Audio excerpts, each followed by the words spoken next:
Do you ever lie awake at night, staring at the ceiling, watching the hours tick by, feeling that familiar frustration creep in? Or perhaps you fall asleep easily, only to wake up an hour or two later, feeling wide awake and unable to drift back off. Maybe you sleep through the night, but still wake up feeling just as tired as when you went to bed, with a vague sense of unease or a cloudiness in your mind that just won't clear.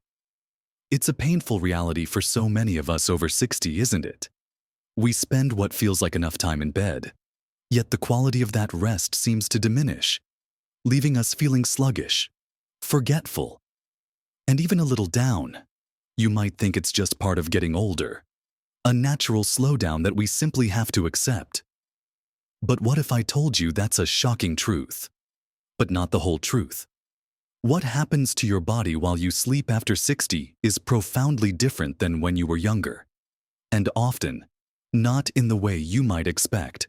The secret isn't just about getting more hours, but about the quality of those hours, and how certain subtle changes in our bodies demand a different approach to sleep than ever before. In this video, we're going to pull back the curtain on this often ignored aspect of aging. We'll explore exactly what's going on inside your body when you try to sleep after 60, uncovering some surprising truths about how your hormones, brain, and even your heart are impacted by sleep quality in your later years. But more importantly, we'll look at simple, actionable habits and adjustments you can make to reclaim truly restorative sleep, helping you build energy, sharpen your memory, improve your mood, and ultimately, live a more vibrant, fulfilling life. You deserve to wake up feeling refreshed and ready to embrace each day. And it's more within your control than you might think. Watch to the end for something that will truly surprise you about your nighttime routine and how it connects to your deepest rest. So, let's start by understanding one of the most fundamental shifts that happens to our bodies as we age, and how it directly impacts our ability to sleep deeply, the subtle yet profound changes in our internal body clock, what scientists call our circadian rhythm. You see, when we were younger, our circadian rhythm was like a perfectly tuned orchestra, with each instrument playing its part precisely on cue.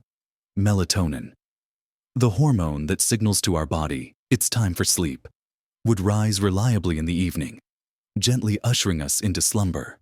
Cortisol, our wake-up hormone, would peak in the morning, giving us that natural boost to start the day. But after 60, this internal orchestra can start to lose its rhythm. The production of melatonin often decreases, and its release can become less predictable. Our sensitivity to light and darkness also changes, making us more susceptible to disruptions.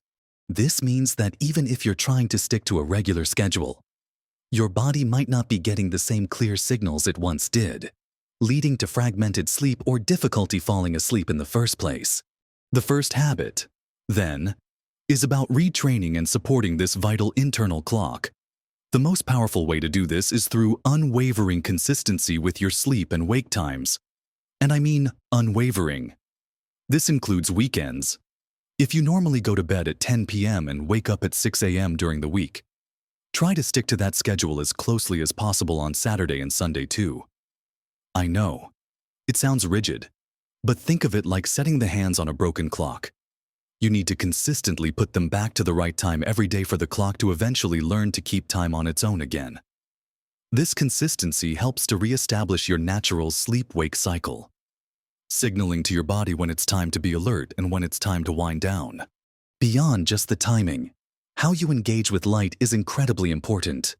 In the morning, try to expose yourself to natural light as soon as possible after waking up. Open the curtains wide, step outside for a few minutes, or even enjoy your morning cuppa on the patio. This bright morning light helps to reset your circadian rhythm, telling your body it's daytime and to suppress melatonin production, making you feel more alert during the day. Conversely, as evening approaches, start dimming the lights in your home. Avoid bright overhead lights, and certainly try to limit exposure to the harsh blue light emitted by screens like phones, tablets, and computers for at least an hour or two before bed. This blue light can trick your brain into thinking it's still daytime, suppressing that crucial melatonin production and making it harder to fall asleep. Think of it like preparing your cave for winter, making it dark and cozy, rather than leaving the bright sun shining in. Some people find that investing in blue light blocking glasses for evening screen use can also be helpful, but nothing beats simply reducing screen time altogether. Now, while getting your body clock in sync is paramount, the environment you sleep in also becomes surprisingly critical as we age. Our bodies, including our brains, become more sensitive to subtle disturbances. What might have been a minor annoyance in your younger years, a sliver of light from the street lamp, the gentle hum of the refrigerator, or a mattress that's seen better days, can become significant disruptors to deep sleep after 60. This leads us to our second habit, creating your absolute perfect sleep sanctuary. Think of your bedroom not just as a room, but as a dedicated haven for rest, a place designed solely for calm and rejuvenation. The three pillars of a good sleep sanctuary are darkness, quiet, and a cool temperature. Let's start with darkness. Even a tiny bit of light can interfere with melatonin production. So, invest in blackout curtains or blinds that truly block out all external light. If streetlights are a problem, consider an eye mask. For quiet, think about what might be disturbing your peace. Is it traffic noise, a noisy neighbor, or even the sound of your partner snoring? Earplugs can be incredibly effective. Or you might find a white noise machine or a fan helpful. The consistent, gentle hum of white noise can mask sudden sounds that might otherwise jolt you awake. And finally, temperature. Most experts agree that the ideal sleeping temperature is somewhere between 60 to 67 degrees Fahrenheit, or about 15 to 19 degrees Celsius. Our bodies naturally drop in temperature when we're sleeping, and a cooler room aids this process. If your room is too warm, your body will struggle to cool down, leading to restless sleep. This might mean adjusting your thermostat, using lighter bedding, or opening a window if the outside temperature permits. Beyond just these environmental factors, consider your actual sleep surface. After 60, many of us experience more aches and pains, and a mattress that provided adequate support in our 40s might now be contributing to discomfort. Your mattress should support the natural curves of your spine, keeping it in alignment. If you wake up with back or neck pain, it might be time to consider a new mattress or at least new pillows. Experiment with different pillow types to ensure your head and neck are properly supported. Remember, a comfortable and supportive bed is not a luxury. It's an investment in your health and well-being. By making these intentional adjustments to your sleep environment, you're not just creating a comfortable room. You're sending powerful signals to your body and brain that this space is for deep, undisturbed rest, allowing your body to perform its vital nighttime repair work. Now that we've really dug into getting your body clock aligned and your sleep space perfected, let's turn our attention to what you put into your body, especially in the hours before bed, and how it impacts your rest. As we move into our later years, our metabolism tends to slow down, and our digestive system isn't quite as spry as it used to be. This means that what and when we eat and drink can have a much more pronounced effect on our sleep quality after 60. The habit here. Our third one is all about mindful evening consumption, focusing on what helps and what absolutely hinders a good night's rest. Think of your digestive system as needing a good several hours to wind down before it's time for your body to fully shift into repair mode for sleep. A heavy, rich meal eaten too close to bedtime can keep your digestive organs working overtime, leading to discomfort, indigestion, or even acid reflux, all of which are notorious sleep disruptors. So, the first key here is to aim for lighter dinners and try to finish eating at least 3 to 4 hours before you plan to go to sleep. Opt for easily digestible foods like lean proteins, vegetables, and whole grains, rather than heavy, fatty, or spicy dishes that require a lot of effort to break down. Imagine trying to run a marathon after a massive feast. Your body would protest. The same applies to sleep. Now, let's talk about beverages, because this is where many people unknowingly sabotage their sleep.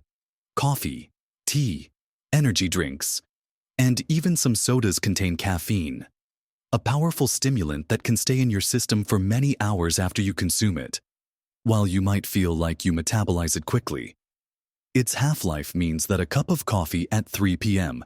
could still have a significant amount of caffeine circulating in your blood at bedtime, making it incredibly difficult to quiet your mind and fall asleep. For those over 60, our bodies often take even longer to clear caffeine, so it's wise to cut off caffeine intake by midday, or at the very latest. Early afternoon. Think about switching to herbal teas, like chamomile or peppermint. In the evening, if you enjoy a warm drink, these can actually have a calming effect. And then there's alcohol. Many people mistakenly believe that a nightcap helps them sleep better because it makes them feel drowsy. While alcohol might initially make you fall asleep faster, it drastically interferes with the quality of your sleep later in the night. It suppresses REM sleep, which is our most restorative and dreaming stage of sleep, and often causes you to wake up in the middle of the night as your body processes it. Alcohol can also worsen snoring and sleep apnea, further disrupting your breathing and your partner's sleep. If you enjoy an alcoholic beverage, try to have it several hours before bed, and certainly don't rely on it as a sleep aid. Instead, focus on hydration with plain water throughout the day. But again, try to limit large amounts of water in the hour or two before bed to avoid nighttime trips to the bathroom that break up your sleep. Moving on from what we consume, our fourth habit delves into the critical role of movement and managing our mental landscape before bed. It might seem counterintuitive to talk about movement when discussing sleep, but consistent, gentle physical activity during the day significantly improves sleep quality for people over 60. When we're sedentary, our bodies don't get the signals to expend energy, which can make it harder to feel truly tired at night. Regular exercise, like a brisk walk, gardening, or gentle stretching, helps regulate your sleep-wake cycle and can deepen your sleep. The key here is gentle and during the day. Strenuous exercise too close to bedtime can have the opposite effect, raising your heart rate and body temperature, making it harder to wind down. Aim for your main activity in the morning or early afternoon, giving your body plenty of time to cool down and relax before bed. Equally important to physical movement is managing the movement of our minds. Many of us find that as the day winds down, our minds start to race, worries about the next day, replaying conversations, or simply an endless stream of thoughts. This mental chatter is a huge barrier to sleep. Our fifth habit, therefore, is about cultivating a calming evening routine that signals to your brain it's time to switch gears from active thinking to restful relaxation. This isn't about solving problems in bed. It's about gently letting go. Consider dedicating the last hour or two before bed to truly relaxing activities. This could be reading a physical book not on a backlit device, listening to calming music, doing some gentle stretching or yoga, or taking a warm bath or shower. A warm bath can be particularly effective because as your body cools down afterwards, it mimics the natural temperature drop that happens before sleep, signaling to your brain that it's time for rest. You might also explore simple relaxation techniques like deep breathing exercises or a short guided meditation. There are many free apps and resources available that can walk you through these. The goal is to consciously shift your focus away from daily stresses and towards a state of tranquility. If you find your mind still racing, a powerful technique is to keep a notepad by your bed and do a brain dump. Write down any worries, to-do lists, or lingering thoughts that are bothering you. This act of getting them out of your head and onto paper can be incredibly liberating, allowing your mind to switch off knowing those thoughts are captured for later. Next, we'll dive into a critical, often overlooked aspect of sleep, how our medications might be playing a role, and a truly surprising secret to unlocking deeper rest. We've covered so much about improving your sleep environment, what you consume, and how you manage your day's activities. Now, let's tie all these threads together, starting with a crucial, yet often overlooked, factor in sleep quality for those over 60 your medications. It's our sixth important consideration. As we age, it's common to be taking a variety of prescriptions for different health conditions. And while these medications are vital for managing your health, many of them can have significant, sometimes hidden, side effects that directly impact your sleep. Blood pressure medications, for example, especially certain diuretics, can increase nighttime urination, leading to disrupted sleep. Some antidepressants, pain relievers, cold and allergy medications, and even over-the-counter remedies like decongestants can contain stimulants or have properties that interfere with your body's natural sleep cycle, causing insomnia or fragmented sleep. The habit here isn't to stop taking your medications, of course, but to be proactive and have an open conversation with your doctor or pharmacist. Bring a list of all your current medications, including any over-the-counter drugs, vitamins, and supplements. Ask them if any of these could be affecting your sleep, and if there are alternative medications or different dosing schedules that might minimize sleep disruption. For instance, sometimes simply taking a medication at a different time of day can make a world of difference. Your healthcare provider can help you identify any potential culprits and work with you to find solutions that support both your health and your sleep. Never adjust your medication regimen without professional medical advice. This proactive step can be incredibly empowering, as it sheds light on a common source of sleep problems that many people don't even consider. So, we've walked through the importance of synchronizing your body clock with consistent routines and light exposure, transforming your bedroom into a true sanctuary of darkness, quiet, and cool comfort. Embracing mindful eating and drinking habits in the evening, incorporating gentle movement during the day, and creating a calming wind-down routine to quiet your mind. We also explored the often hidden impact of medications and the vital role of discussing these with your doctor. Each of these elements, when considered together, forms a powerful strategy for reclaiming restful sleep. Remember, this isn't about achieving perfection overnight. It's about making small, consistent changes that accumulate over time. Think of it like tending a garden. Each little adjustment helps the plants thrive. And soon, you see the fruits of your labor. The same goes for your sleep. With patience and persistence, you absolutely can regain that deeply restorative sleep you might have thought was a thing of the past. When you sleep well after 60, your body truly goes to work, performing essential maintenance and repair. Your brain actively cleanses itself, flushing out waste products that accumulate during the day, consolidating memories, and literally cementing new learning. Your immune system is strengthened, becoming more robust and ready to fight off illness. Your hormones are balanced, reducing inflammation and helping to regulate your metabolism, which can even aid in weight management and energy levels. It's not just rest, it's active rejuvenation, vital for your physical and mental vitality. The shocking truth is how much you've been missing out on, and how much is within your control to reclaim. And now, for that something that will truly surprise you. Something that often stands as the biggest, yet simplest, barrier to profound sleep, and a powerful habit to overcome it. We've talked about external factors and even what goes into our bodies. But what about what stays in our minds? The most shocking, yet liberating truth about sleep after 60 is that one of the biggest sleep disruptors isn't the noisy neighbor or the wrong food, but the endless loop of thoughts in our own heads, the worries, the to-do lists, the unresolved issues, the planning for tomorrow. These mental tasks can keep our brains wired long after our bodies are ready to rest.